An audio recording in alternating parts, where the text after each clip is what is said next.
வாங்க இன்றைக்கி பைத்தம்பருப்பு சாம்பார் எப்படி பண்ணுறதுன்னு பார்க்கலாம்.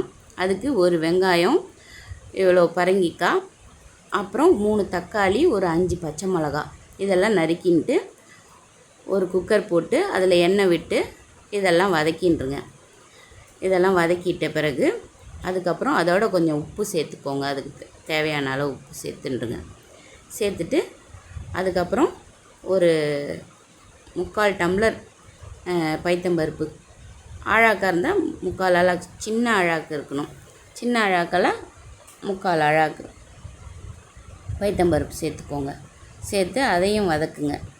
அதோடு சேர்த்து வதக்கிட்ட பிறகு ஒரு 10 டம்ளர் தண்ணி விடுங்க. அதில் 10 டம்ளர் தண்ணி விட்டு ஒரு 3 விசில் விடுங்க.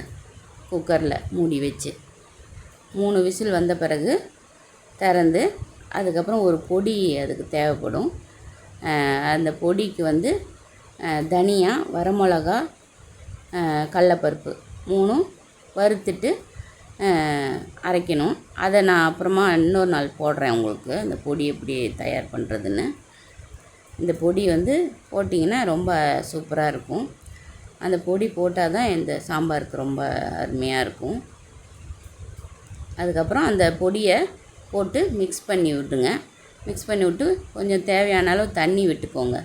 அது பத்தலைன்னா அப்புறம் அதை கொதிக்க விடுங்க அடுப்பில் ஏற்றி. அதுக்கப்புறம் ஒரு பாணலி போட்டு அதில் கொஞ்சமாக எண்ணெய் விட்டு கடுகு, கருவேப்பிலை எல்லாம் தாளித்து கொஞ்சம் பெருங்காயத்தூள் போட்டு அதோட தாளித்து அந்த சாம்பாரோட தாளித்து கொட்டிடுங்க. கொட்டிட்டு கொஞ்சம் கொத்தமல்லியும் போட்டு நல்லா கலக்கி விடுங்க. கலக்கி விட்டு இறக்கி வச்சா அருமையான பைத்தம்பருப்பு சாம்பார் ரெடி. இட்லி, தோசை எல்லாத்துக்கும் நல்லாயிருக்கும். வாங்க சாப்பிட்லாம்.